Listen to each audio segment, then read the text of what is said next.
March, the month of March, the Ides of March, the beginning of spring, the Bahai New Year, to walk forcefully with high knees.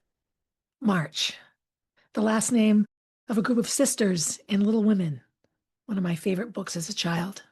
The month before Molly's birthday, the beginning of the end of Molly, earlier sunrises and later sunsets, the 19-day fast that's part of the Bahai faith, the execution of Julius Caesar, beware the Ides of March. So many things to think about. Oh, St. Patrick's Day. So here it is, March 2nd, as I begin episode 235. March, March, March.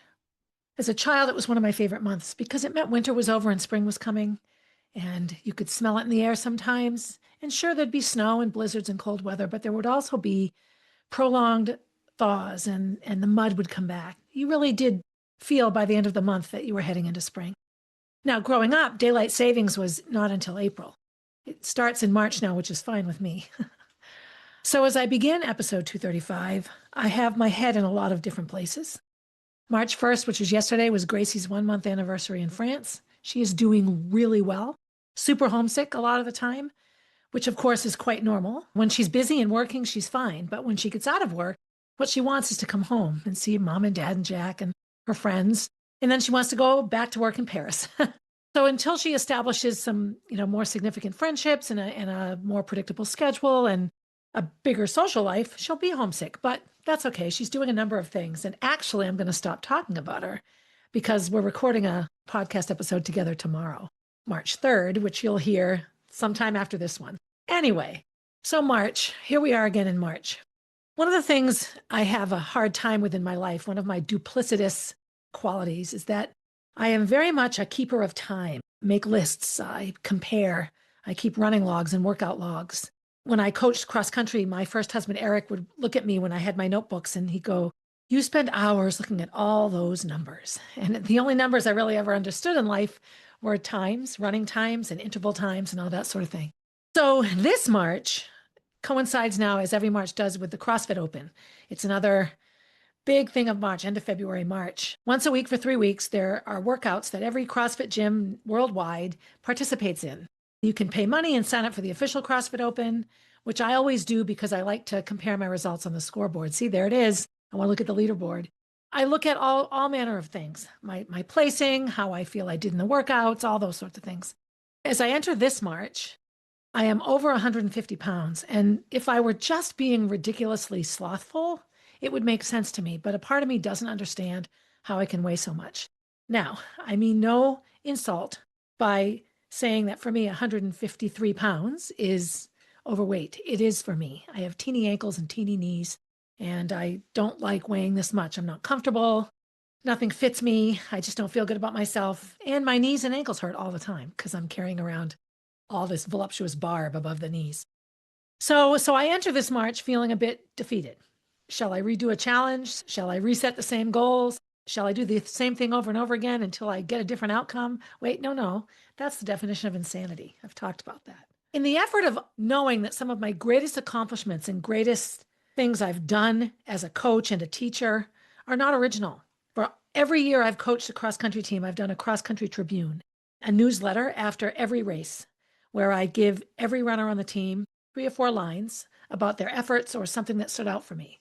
I've had teams of 60 girls, and those tribunes took a long time to write, but I never didn't write them. Was that original? No. Chris Robinson, God rest her soul, was my cross-country coach in my junior year of high school, my first ever cross-country coach, and she did the cross-country tribune. This was back when you had to type them on a mimeograph, a 3-ply mimeograph, and run them off. So my cross-country tribunes have that purpley blue ink that only really old people will know. I'll acknowledge my boomer-esque nature here, although Gen Xers would know this too. When I first started coaching in Massachusetts, I hand wrote the tribunes on the 3-ply, mimeograph them off. So I've been doing it for a long time. I have written cross-country tribunes for Newton North High School, for Simmons College, for Concord High School, and Bow High School, and Runlet. Coach Jack Frazier carried that on as well. In the vein of unoriginal awesomeness, I was listening to a podcast called The Karen Kenny Show by Karen Kenny. She started a podcast a couple years before I did, and she actually was kind of my inspiration for starting the podcast. It's a free way to give great information to people. Yes, because that's what I do. I give great information.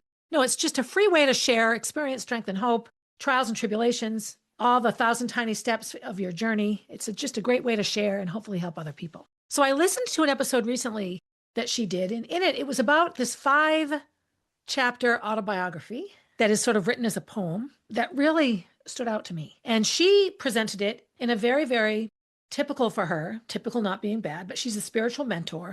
She ties a lot of her messages in her podcast into Ashwaran, a lot of Buddhist writings, A Course in Miracles. She ties a lot of her work into those things. And that's her niche, right? That's her brand. When I listen to her podcast, and I listen a lot, she's a very good storyteller. And she takes teachings and ties them into sometimes her experiences or sometimes something she's trying to teach people that are in her spiritual mentoring programs. When I heard this autobiography in 5 chapters, this was written by a woman named Portia Nelson. It was part of a writing prompt, like a writing seminar. And each participant was given a note card, like a 5x7 card, and you could write a chapter per card. So an autobiography in 5 chapters. So of course my mind went spinning in a million different directions. And eventually I will do a podcast episode on my 5-chapter autobiography that I write on a card. But this woman, Portia, wrote an incredible poem. And it's called An Autobiography in 5 Chapters. And so I'm going to read it. So thank you, KK, for having this podcast episode. And to anyone that listens to both, mine and hers, this will just be a different twist on the same thing. When I read this poem, what came back to me was a lot of how I dealt with the trauma of losing Molly and losing my job and those sorts of things. So, Chapter 1. I walk down the street. There is a deep hole in the sidewalk. I fall in. I am lost. I am hopeless. It isn't my fault. It takes forever to find a way out. So that's chapter 1. When I think of falling into a deep, dark hole, I think of my job loss. I think of the years that being sexually abused really overwhelmed me and kept me in a constant state of fear. I think of Molly's death, obviously. I think of all of the traumatic things in my life that have hobbled me. In a dark hole, can't find a way out. So eventually you climb out. Those are my extreme examples of the dark hole.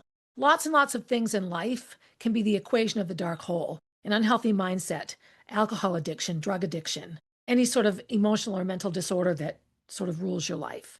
You're in the hole. It takes you a long time to get out. Chapter 2. I walk down the same street. There is a deep hole in the sidewalk. I pretend I don't see it. I fall in again. I can't believe I'm in the same place, but it isn't my fault. It still takes a long time to get out. So go back 5 minutes when I talked about how upset I am about being 150 pounds or 153. There's a part of me that this is what came up for me in chapter 2. Not getting over Molly's death, not getting over my job loss. The fact that I have gained and lost weight up and down in the decade since Molly's death. That's right, a decade since her death coming up. And I get down there and I end up back up, and I get down, I get back up, and I go round and round. So whatever is causing me to weigh 153 pounds right now, this is what came up for me. I can't believe I'm in the same place. It's not my fault. It's not my fault. I have 50 people I can blame it on. Oh, I got put on the wrong eating program. Oh, my schedule's so much I don't have time to work out. It's not my fault. It's just interesting, the things that come up. The first chapter brought back every traumatic event. Chapter 2 brings back my weight. All right. But I do believe all these things are tied in together. Our behaviors and our patterns and our habits and the pathology behind why we do what we do in those moments. Chapter 3, I walk down the same street. There is a deep hole in the sidewalk. I see it there. I still fall in. It's a habit. My eyes are open. I know where I am. It is my fault. I get out immediately. So what comes up for me here is my alcohol use. Now, be clear, and I want to explain very, very succinctly alcohol use for me. I would prefer never to drink at all. I've gone through years and years of sobriety, and I always feel better when I don't drink. Having said that, I love a pomegranate martini on a Sunday afternoon. I just feel like it's delicious.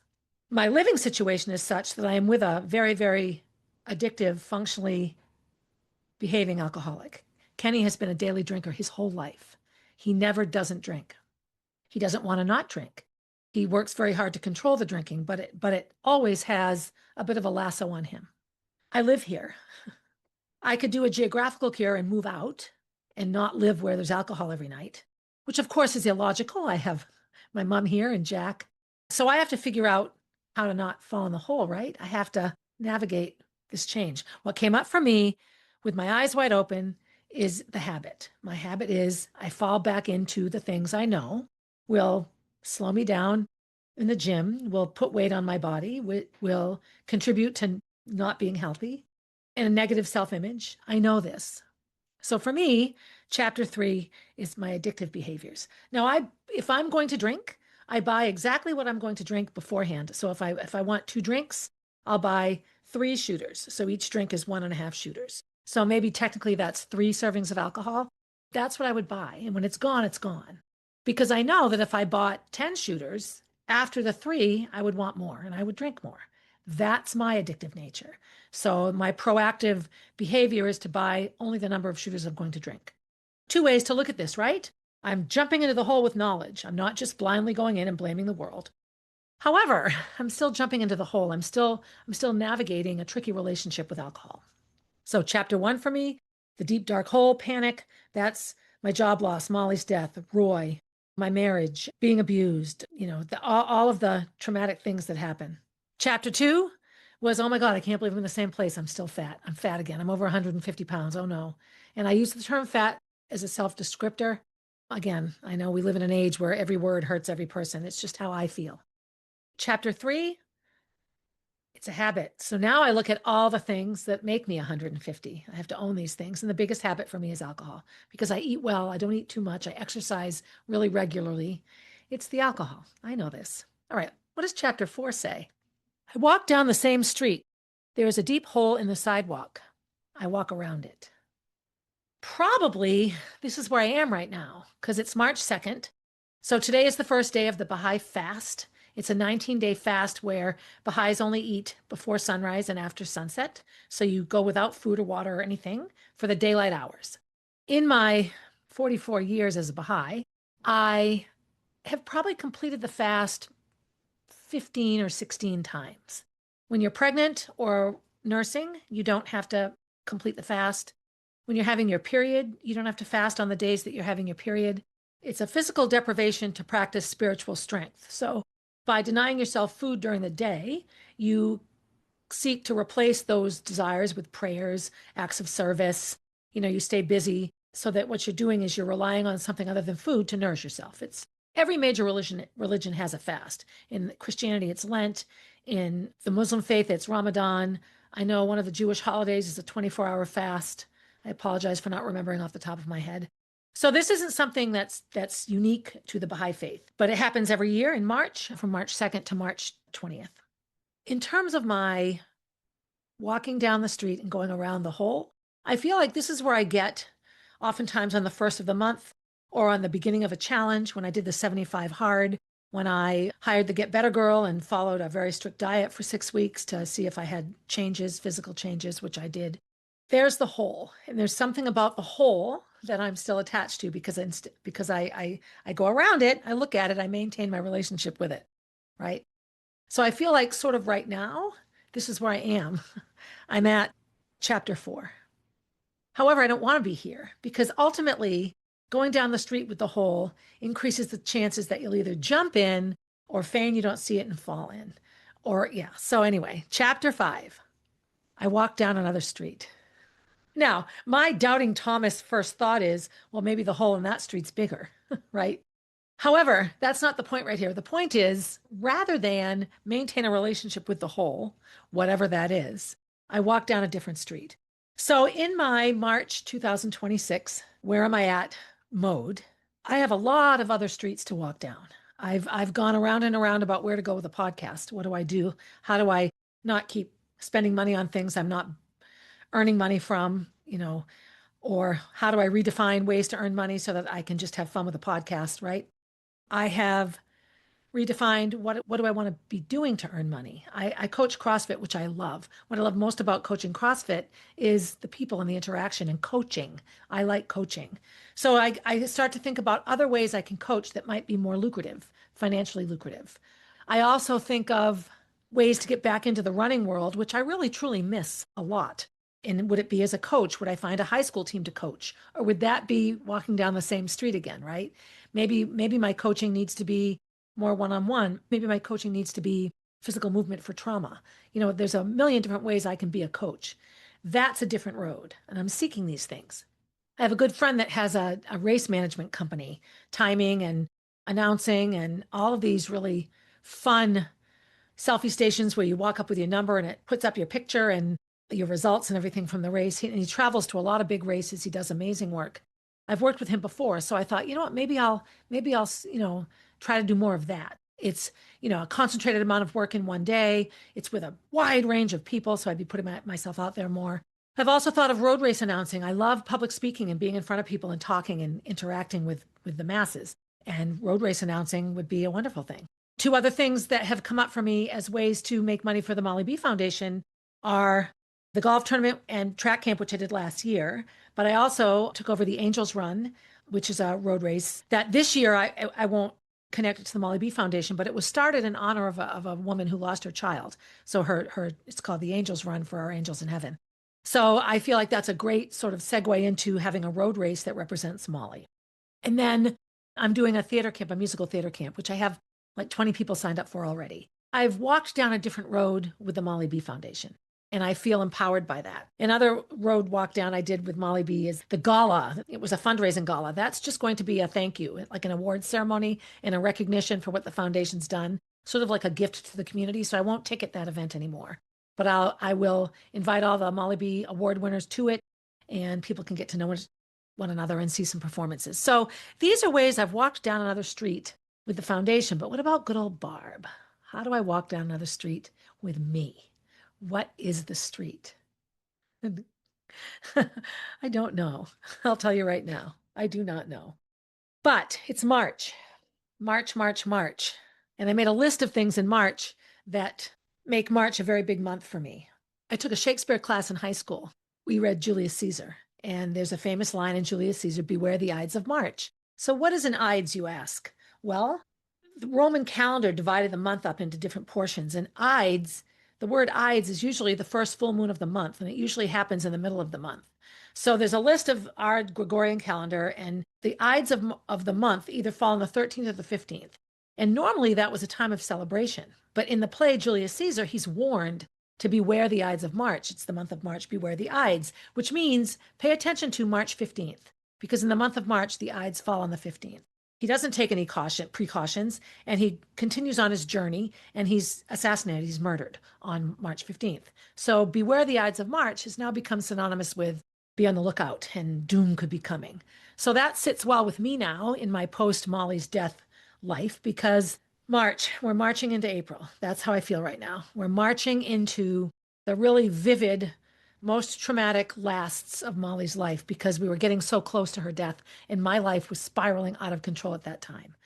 Really spiraling out of control. I was completely at the whim of Doug and Roy, and I was just so caught up in the craziness of my life at that time. It was awful, not knowing what awaited me. So March and the Ides of March is significant for me. I talked about the fast and how lots of religions have a fast. So for me this year, I am not going to consume alcohol during the fast. Now, let me also be clear. Members of the Bahai faith typically do not drink. It is in many of the guidelines of the faith that you avoid alcohol, primarily because in the writings it says alcohol separates you from your soul. Any drug that separates you from yourself probably does the same thing. So you have to be careful sometimes for that. So I'm still, don't tell anyone, nursing Jack every once in a while. He has taken his time in weaning. So I've told him that when he turns 5, the boop disappears. And I know that will maybe disgust some of you out there, but you hardcore breastfeeding moms and child loss moms and crazy old lady moms know that it is what it is. I can sort of quasi use that as a reason not to fast as well. Mostly, I haven't really dove into the faith a lot for years and years and years, but especially since Molly's death, I've had a hard time with God. do not have a hard time talking to God or believing in God. I do not have a hard time saying prayers, but the major connection, the best way I can live the life of a Bahai is to really facilitate the Molly B Foundation and helping people who need help. That I can do. I wrote a list of things. Here comes Molly, and I've talked about that. So with the word march, in and of itself, when you march, you're walking along forcefully, you're marching a parade, you have like a rhythmical footstep perhaps your knees come up high. When you think of marching, you think of like military or bands, musical bands that march in parades. It's a strong word. And then one of my favorite books growing up was Little Women, and the four sisters, their last name is March. That's always been a connection for me as well. Concord, Massachusetts, and Lexington, Mass, and Little Women, Louisa May Alcott. So here it is now, March 2nd. I'm 62 years old, coming up on the 10-year anniversary of all things related to Molly's death. Looking at walking down another street. How do I fall in the hole and get out? Fall in the hole again, but blame it on everyone else. Fall in the hole and get right out. Walk around the hole and take a different street. All of this is such eloquent metaphor for the processes we take to really change behaviors or to renew behaviors.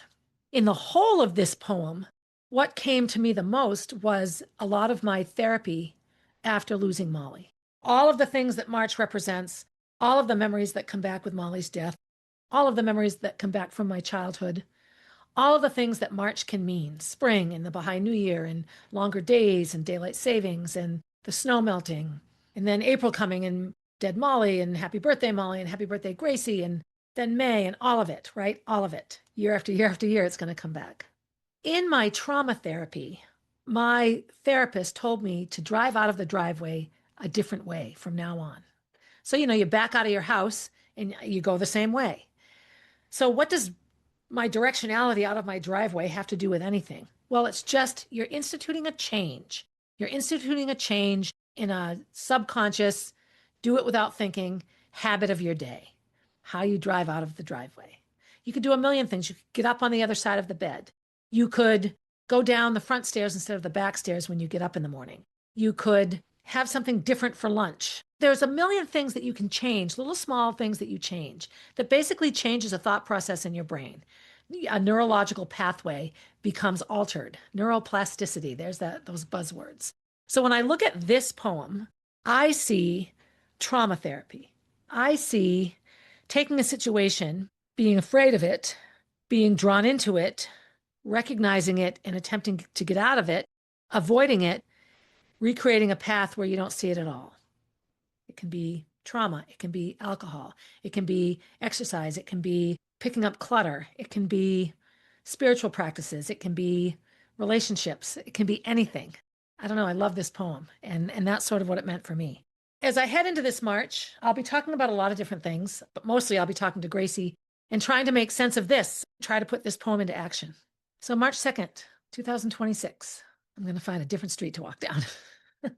Yay! If you haven't read the email that comes with the podcast, because sometimes the podcast comes out before I get the email written, I will write a lot about this in the email that accompanies this episode. So be sure to check it out, and I'll probably make a blog post about it as well. You can look forward to those things. This is me going down a different street, right? I don't know. I just have a bad feeling as I utter these words that I will find myself at this street again, that I'll walk around in these circles again and again until I can really find a new street to walk down. So anyway, share with me your streets and your holes and what you fall into in your habits, because I love to commiserate with us and our habits. As always, be good to yourself. Walk around those holes, find different streets, climb out as fast as you can. Be good to someone else. And as always, have a good day, everybody. Hey, thanks for listening and supporting the podcast. Feel free to leave a review and share my stories with your friends. Please reach out with your own stories, as I love connecting with my listeners. If you would like to get to know Molly, head over to mollybfoundation.org to see what she is all about. If you want to see what I'm up to next, you can find me on Instagram at barb_444, on Facebook as Barb Higgins, and at my website, 1000tinysteps.com. And while you're there, sign up for my newsletter, a weekly way to find out what's up in the life of Barb Higgins.